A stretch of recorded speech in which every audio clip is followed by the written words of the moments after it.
Welcome to another episode. I'm going to be answering another question in this episode. Really good question regarding the prong collar and the fading of the prong collar. And this could be applied to any training tool for that matter, not just the prong collar. So I'm going to read you the question. This question was submitted by Willie Wise, I think, or Weeze, something like that, in response to a prong collar video that I made on my YouTube channel at Dog Training is My Passion. So the question is, it's a comment. So it says, thanks for the great video. I'm planning, and I'm going to break this question down a little bit into a couple of parts. I'm planning to include the prong collar to my training with my dog. It will be a first-time experience for me. After viewing endless videos of the introduction, fitting, etc., I think that I get the concept. What I am missing is any information on how to fade the prong collar. This would be very important for me before I start the training because I don't want to get dependent on it. Is there a chance of you making a video on that topic or any tips? So I'm going to break the question down into a couple, or the comment down into a couple of parts. The one part that I want to address is the first part of his sentence, okay, or the paragraph or the comment. He says, "I'm planning to include the prong collar to my training with my dog. It will be a first time experience for me." That's the part I want to address first.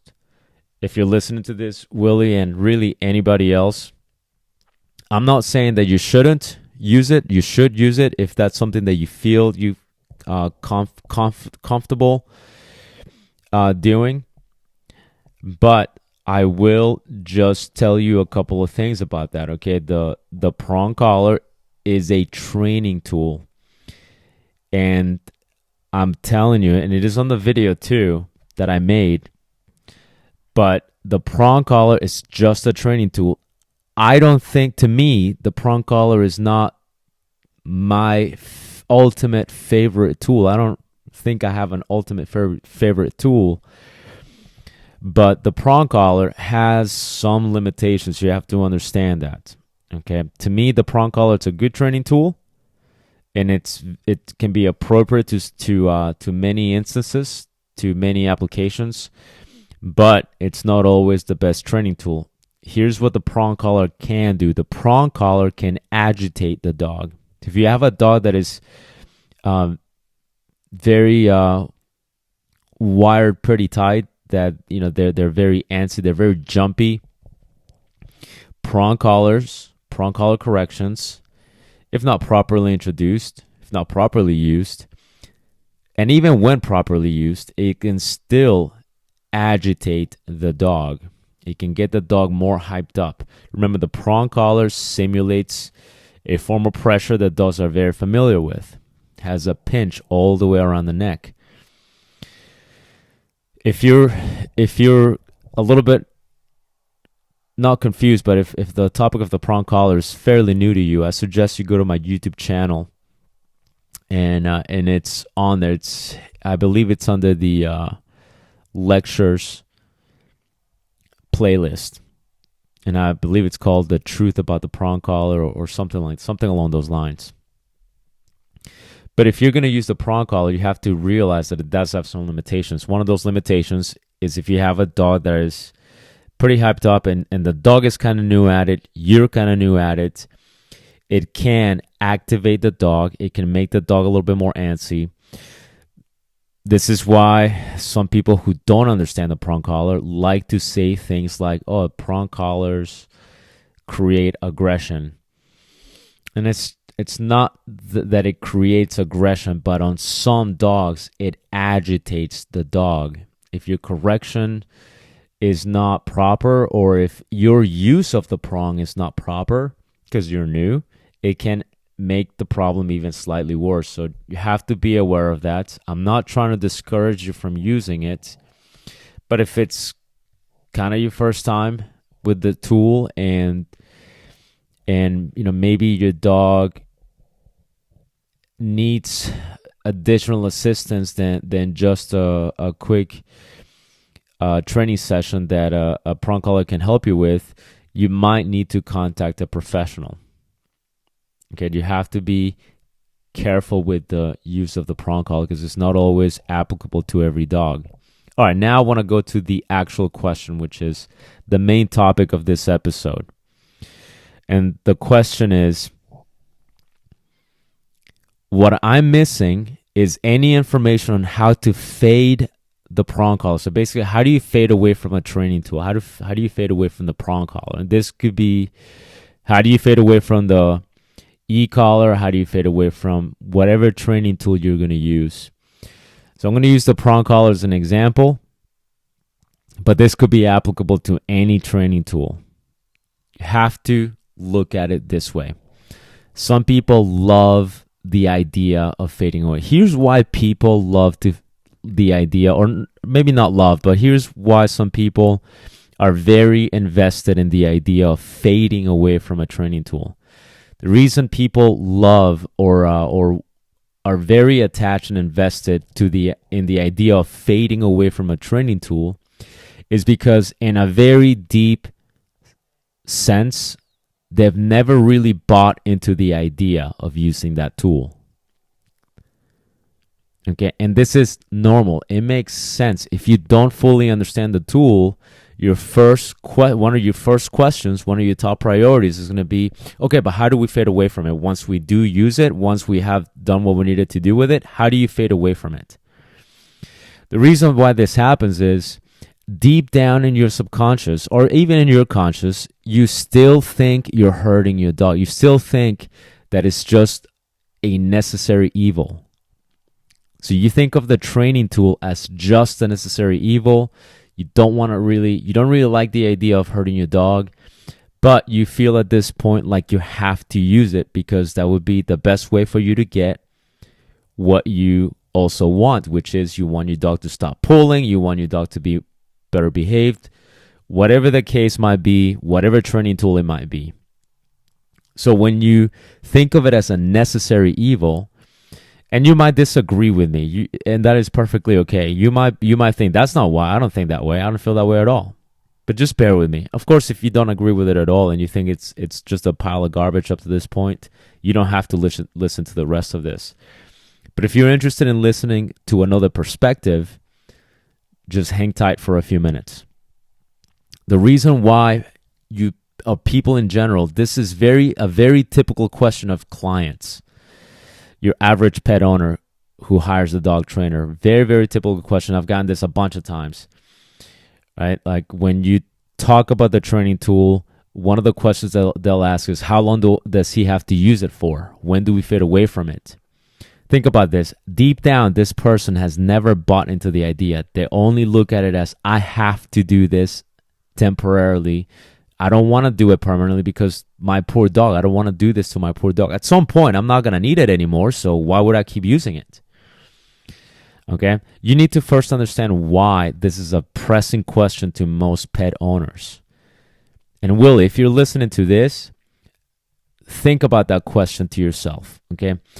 Deep down. I mean, on the surface, you might have accepted it. You might have thought to yourself, yeah, that seems pretty reasonable. I'm going to buy a prong collar and I'm going to use it because it makes sense. That's what I want to use. On a deep level, you still haven't fully bought into it. On a deep level, you still feel like you want to get rid of it as soon as you feel you don't need it anymore. Okay? Now, this is typically the feeling. Willie might have a completely different motivation. I don't know. Maybe Willie is thinking, just like he said in his question, he said, I don't want to be dependent on it. That might be it. That might be your motivation. It might not be that you think it's evil. It might be you just don't want to be dependent on it. That's rarely the case. It's typically, I haven't fully bought into it. And I know this because I've been there myself. I have been there myself. And I've also heard this question before from clients. And when I get to the root, when I keep talking, that's exactly how they feel. I just don't really want to use it. But if you feel like I have to use it, I'm like, no. I'm not telling you to use it. here's how I think it could be helpful, but we don't have to. It's your dog.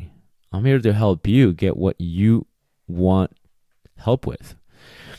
So anyway, let's go back to fading away, okay? Now you understand the main motive. Search deep in your brain and answer that question. Is it because you think it's a necessary evil, like you feel like you have to use it, and when you're done, you just don't want to use it anymore? Okay, now that you understand the main why, now let's talk about the actual fading. And let's talk about this in this particular way. For any animal to get into sort of a permanent-ish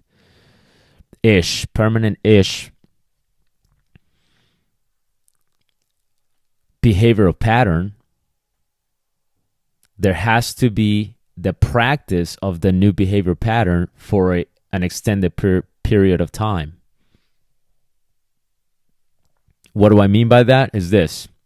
If you're not used to getting up in the morning and you used to waking up like at 9 or 10 in the morning, and you're not used to getting up at 5 or 6 in the morning, this is not your normal behavior pattern. So for you to get used to that, you will have to wake up at 5 in the morning. You will have to set up your alarm, or somebody will have to wake you up at 5 every single day for at least 30 days, right? 25 to 30 days.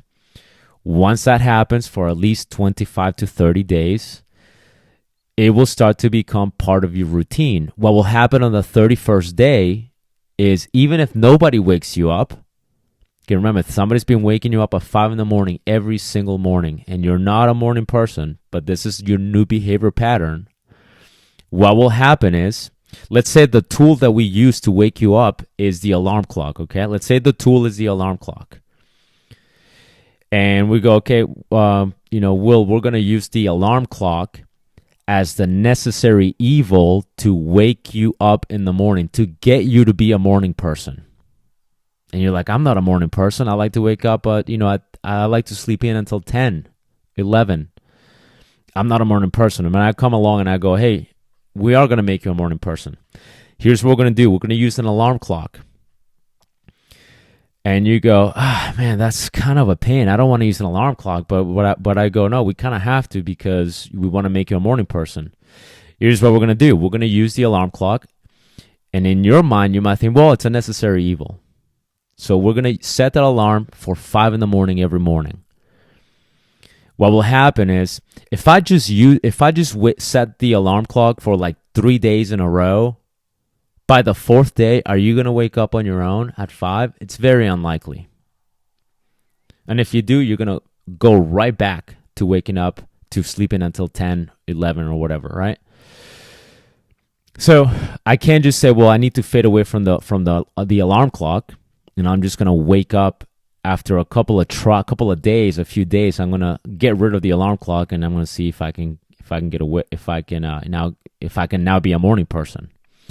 Now, what will happen is, we will have to set that alarm clock for at least 25 to 30 days. If you've heard of that concept, I'm sure some of you guys have. Basically, it means for something to become a new habit, for something to become a habit, you have to practice it for 25 to 30 days. After 25 to 30 days, it's a habit. You're going to keep doing it more long term. If you've heard of this, you're familiar with that concept. So we're going to set the alarm for 30 days in a row. And here's what could happen. Maybe the 31st day, we forget to set your alarm. And this has happened to you if you've experienced this too. Maybe you forget to set the alarm, but you've been doing this for at least 30 days. On the 31st day, even if we don't set the alarm, you will probably wake up at 5 on your own.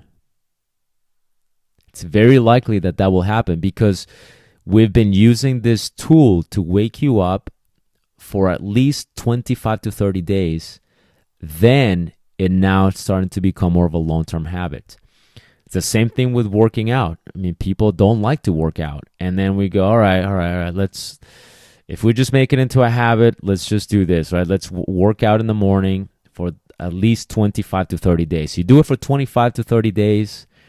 What will happen is on the 31st day, you're not even going to think about it. You're going to just get up and work out. And when you don't work out, it'll feel weird. That's what happens with habits, right? So in the previous example with the alarm clock, we can say that after the 31st day, we've formed a behavior pattern where now we can fade away from the alarm clock. So is it possible? Yeah. In that example, it's definitely possible. In the example with dogs, is it possible? Yes. But let me add more details to this example and to this whole concept of fading away from a training tool. See, I gave you the human version of how long it takes to form a long-term behavior, sort of a habit. For people, it's about 25 to 30 days. For dogs, it's longer than that. Okay, for dogs, it's longer than that. I believe, I can't cite it off the top of my head, but what I have heard, what I've been taught, and there is research somewhere out there, I'm pretty sure. If you know it, I would love to hear it if you can cite it. But it for dogs, it is said, this is backed up with experience too. For dogs, it is said that it takes 6 to 8 months of a new behavior pattern for it to become a behavior pattern for them on their own. I can tell you this is the case with all the dogs that I've worked with, that I've kept for a long period of time, and dogs that I have worked with indirectly, meaning they were not my personal dogs. Okay, so like for example, Jax, one of my personal dogs, when we adopted him, he was already 3 years old. Wild dog, just no rules, no boundaries, just very unruly. 3-year-old dog, rescue dog, no boundaries at all. Very inappropriate, showed some aggression. Very inappropriate with dogs. Showed human aggression in territorial contexts. And so what did we do? I was very consistent with him for well over 8 months. What happened after that period of time? It's almost like it took less effort to keep him in line. It's like he on his own made the right decisions most of the time. We had created this habit of, hey, somebody knocks on the door, you don't get to do the thing that you really want to do. We're going to do it this way every single time consistently, okay, for several months. At some point, definitely within the year mark, but after several months, Jack started to anticipate certain things. It's like, okay, this is what we do, so this is what I'm going to do. It makes sense. I've only been doing it for 6 to 8 months. Okay? So I would say that is when you would want to think about fading away from the tool. Once the tool has been used consistently, that's the key word, consistently, for 6 to 8 months. Okay? After a month or so, that's not going to be enough. Think about it. You're battling probably years of experience doing something a certain way. In the case of Jax, he was 3 when we got him. He had been unruly, very inappropriate, and even aggressive for probably well over 2 years, being 3 years old at that time. So if he had been doing that for well over 2 years, why would I think that in just 2 weeks he would stop doing that? Doesn't make sense. Right? If you've been a slob and you've been like a person who sleeps in until noon for years, it's going to take more than just a couple of weeks of waking you up at 5 to change that. All right? It's going to take more than a couple of weeks of just working out for you to want to do it on your own. So naturally, with dogs, we're looking at the same thing, trying to change a behavior pattern here. And if I feel like a particular tool is going to help me, I want to be consistent with that tool for a good period of time, for several months of consistency. Then I can start thinking about, okay, you know what? I feel like it's been several months already, and in the last week, I've only used this like maybe once. But it will have to have been done with consistency prior to that point. If you like half-ass use it, if you use it but you're not that good at using it, you're not consistent, you could spend 6 to 8 years and still nothing's going to change because you're not using it properly. Okay? So once you go through that period of time where the dog has practiced a new behavior pattern with the help of whatever training tool you're using, in this case, the prong collar, for a period of about 6 to 8 months, then you'll start to notice that they will start anticipating the right behavioral patterns. Okay, this is what happened with Jax. Jax, at this point, he could be completely naked, no collars or nothing, and 9 out of 10 times he's going to come back to me when I call him. I say 9 out of 10, not 10 out of 10, because he's a dog. He's an animal. He's going to make his own choices. He is going to make mistakes. 9 out of 10 times, I'm telling you, completely naked, all of that, he can come right back to me. The 10th time that he doesn't come back, I'm consistent. I'm going to follow through, and I'm going to make sure that he comes to me any way that I can make it happen. If I call you, and you know what the recall is. If I call you and you know what that is, there's only one way that's going to end, and it's going to be with you coming to me. Okay, that's how consistent I want to be. So at this point, Jax could be completely naked, and he will do the right behavior pattern. Because now, being 12 years old, we've had him since he was 3. Now being 12 years old, he has had several years, way longer, with the right behavior pattern than the one he had prior to 3 years of age. Okay? So you're talking about 9 years of the appropriate behavior patterns that he's been practicing versus just the 2 years or so, 2.5 years, not really counting the first year a whole lot of his life, but versus the 2.5 years that he's had of practicing the wrong behavior pattern or the inappropriate behavior pattern. So now I have, of course, a longer period of time of him practicing the right behavior pattern. So with him, I could say, I am saying it, I don't use a prong collar on him. What I used on him was the star mark. I did use the prong too, but one thing that I did use a lot was the slip collars. So I use the slip collar, but I rarely correct him because his behavior pattern is so set in right now. Okay, so first, let's review again real quick. People want to fade away from the tool because they haven't really bought into it. Deep down, they think it's evil.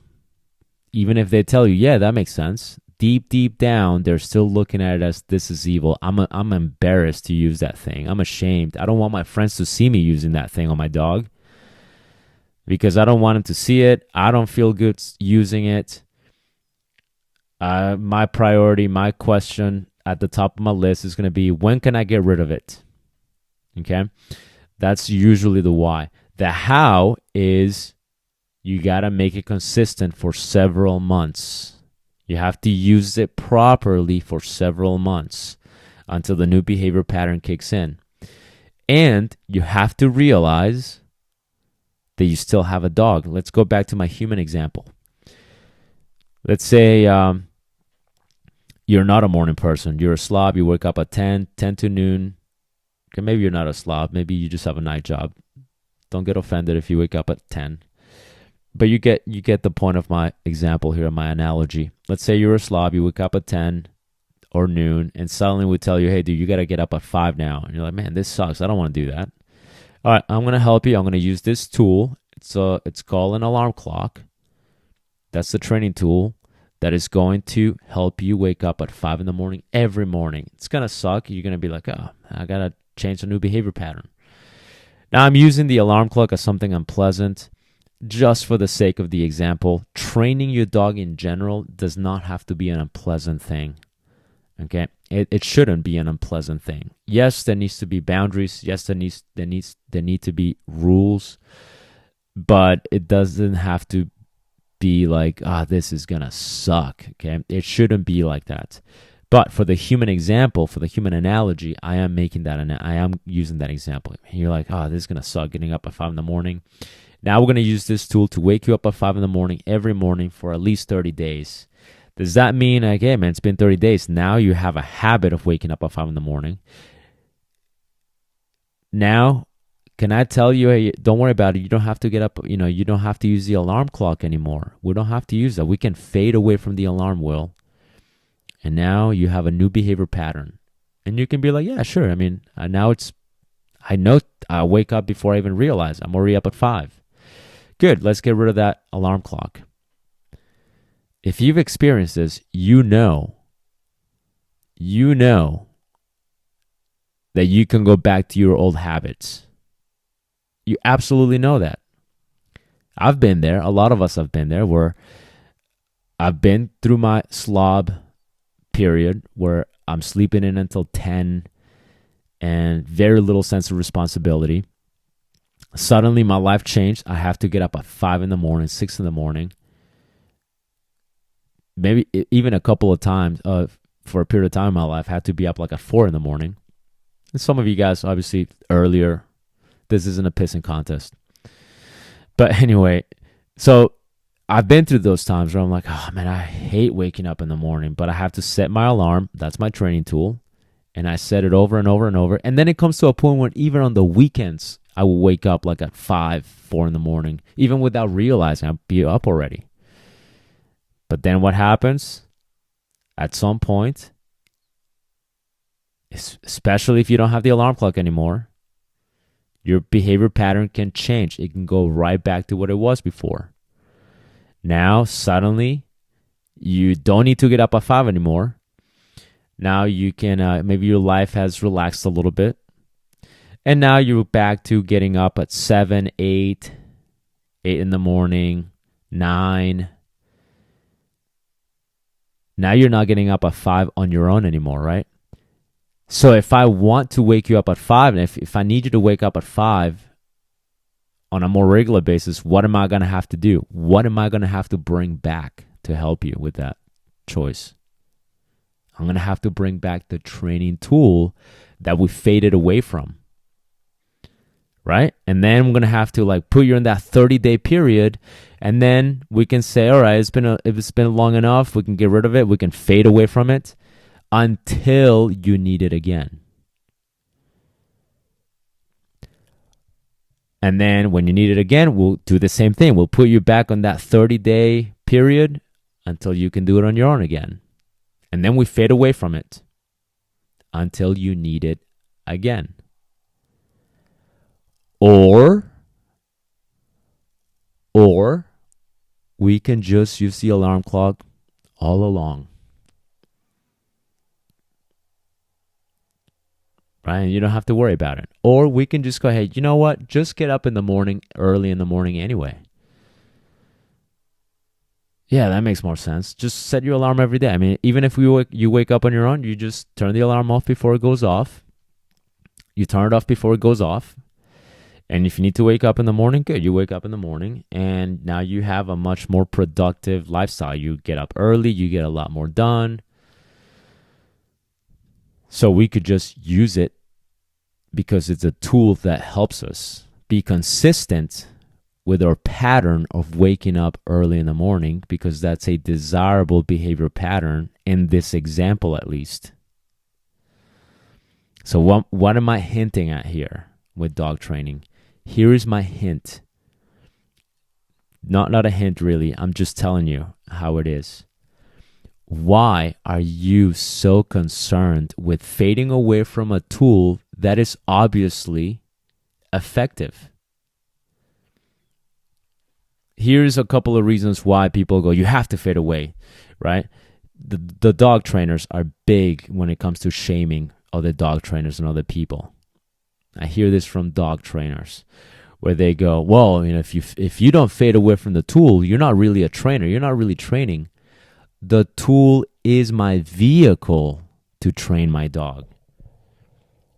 Think about it. If the tool is my vehicle to train my dog, I'm not just setting the prong collar, whatever training tool. I remember I already told you the prong is not my go-to tool, but I'm just using that as an example because that's how we came up on the question. I'm not setting the prong collar on autopilot and going, hey, prong, do your thing. Obviously, if I'm using the prong, I'm using the prong. If I'm using the slip collar, I'm using the slip collar. If I'm using the e-collar, I am using the e-collar as a vehicle to help me emphasize and reinforce the proper behavior patterns. So if I do it for that reason and it's effective, why am I in a rush to get away from it? Just so that I can prove to myself and to you that I'm worthy of the title dog trainer? First, I don't give a crap. I really don't. I truly could not care less what you or anybody thinks. I'm happy with myself, so I don't need that self-validation, and I don't need the validation from anybody else. But this isn't about me. This is about the client that I'm helping, right? If I'm helping that client, if I'm helping this person, Willie, who's ultimately going to suffer from fading away from that tool? Not me, right? The inconsistency will show up. Here's why too. Here's why I don't have a problem not fading. This is why I'm not in a rush to fade away from any tool. Yeah, I did it with Jax. But this is why I'm not in a rush, okay? Here's another reason. They are animals. If me as a human being, I'm likely to revert back to waking up at 10 and being a slob if I don't have certain routines and patterns and tools to keep me in check. If I am likely to make mistakes occasionally, and these mistakes could become habits, and these habits could turn my life into so that it makes me a shitty person. If that can happen to me being a human being, why would it not happen to a dog? Dogs make mistakes too. Okay, so if let's say you go through a whole year of using the prong, okay, like you've been consistent, your timing, your consistency has been on point, and you do it for a year, man, like on the 366th day after an entire year, you go, wow, I haven't used. He's had it on, but I haven't used it in at least a week. He's ready for me to fade away from that tool. You take it off, right? You take the prong off and your dog is back to normal, not back, I'm sorry, but you take the prong off and suddenly your dog is behaving like you've intended, like you've practiced for the past year. Are you telling me that dog is never going to make a mistake? Are you telling me that dog will always, every single time, come back when you call him? Are you saying he's never, ever going to get distracted? That would be ridiculous. That would be a ridiculous assumption. He's not a machine. He's a dog. There are going to be times where you're going to tell him heel, and he's going to say, not today, not right now. I'm very distracted by this smell. So now that you faded away from your tool and your dog is completely naked, what are you going to have to do? One of two things. A, you're going to have to compromise your consistency. Or B, you're going to have to put your hands on your dog. If you compromise your consistency, what lesson did that dog just learn? Oh, he doesn't follow through. Oh, you know what? I can't get away with this. And is he likely to make that mistake again after that? Yes. And then after that? Yes. And after that? Yes. And then before you know it, he's back to the dog he was a year before that. Option 2, you put your hands on your dog. Well, you don't have a prong or nothing. You don't have the tool. I'm again just using a prong. It could be any training tool, whatever training tool, slip, martingale, whatever you want it to be. Now you don't have the tool that was effective, that was the right vehicle. Now what are you gonna have to do? He's an animal. He's not a baby. He's not a little person with 4 legs. He's an animal. So now you're gonna have to put your hands on your dog to not sacrifice consistency. Okay. Now you putting your hands on your dog, that doesn't replicate the effective tool you had. So what are you gonna have to do? You're gonna have to get physical with your dog, and that's a better alternative. I mean, some people, I have heard some people say that is a good alternative. I don't know how. Like, oh, you just gotta put your hands on your dog, so they know that even when they're naked, you can still reach. I get the message. I understand the concept of consistency. You're gonna experience that consequence one way or another. I don't know why you would want to do that. That's why we have tools. You're not a caveman.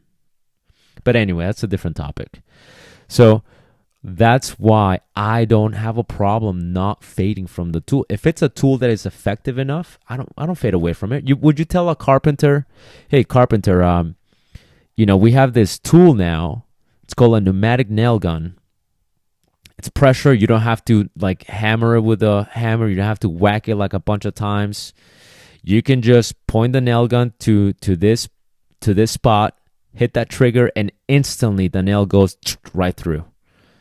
We're going to use that as a tool to help you accomplish what you need to accomplish.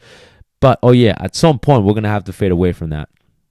Because, carpenter, you can't call yourself a carpenter if you have to rely on tools. What kind of carpenter are you? That's ridiculous, right? I wouldn't say, oh, if you use a nail gun, don't even call yourself a carpenter. That doesn't make sense then, but for some reason, that somehow makes sense with dog trainers. When it really even shouldn't. Because, at least as a carpenter, I'm working with 2x4s. I'm working with plywood. I'm working with materials that don't change, that are predictable. With an animal, I'm working with an animal that makes up its mind moment by moment, that it decides to do things moment by moment, that it makes choices that are not always in alignment with what I want, moment by moment. So, to answer the question, can you fade from the tool? Yes, you absolutely can. Wait a minimum of 6 to 8 months of consistency before you start fading away. How you're going to know you can fade away is when you realize after several months that it's been several days since you've actually had to use it. That's when you know I'm ready to fade away. But if you think to yourself, man, it's been 8 months. When was the last time you used it? 2 hours ago. Actually, the last training session I used it. Okay, you're not ready. When was the last time you used it before that? Oh, the day yesterday. Okay, when was the last time you used it before that? The day before. You're definitely not ready to fade away from the tool. Several months of consistent and proper use. Then ask yourself, has it been at least a week since I haven't used it? Has he responded 99% of the times? For at least a week? If the answer is yes, congratulations, you've reached that point in your dog's life where it is now made the new behavior pattern more permanent. Now you can fade away from the tool. Okay? But be aware that even after you fade away from the tool, you have to remember you are working with an animal, and that animal can make mistakes. And that animal at some point will tell you to go screw yourself when you tell him to heel or come. It will occasionally do that. When it does, you only have 2 choices. No more than 2 choices. You only have 2 choices. That's it. It's non-compromise. Choice number 1, compromise your consistency. Don't follow through because you don't have a tool anymore. Be aware that leads to more chances of the dog repeating the offense. Choice number 2, you have to be consistent. You're not going to compromise your consistency. But you don't have a training tool, so now you're going to have to put your hands on your dog. You're going to have to get physical with your dog to let your dog know that you're going to follow through no matter what. Those are your only two choices if you fade away from the tool and your dog makes a mistake. The alternative, of course, is don't fade away from the tool. If it works, why would you fade away from it? Okay? It's just logical. And I'm using logic here, guys. I'm not telling you my view on how it is. It's not my personal belief that that's what's going to happen. That is what will happen. Your dog is not a machine. You don't just train it and then it's good for the rest of its life. And when it screws up and you don't have the tool that was effective for you, those are the only two choices you have. That's logic. That's not emotion. If you like this episode, make sure you like and subscribe. Follow me on YouTube, Facebook, Instagram, and your favorite podcast platform. Check out my books on Amazon, William Garrido, Garrido. And I'll see you guys in the next episode.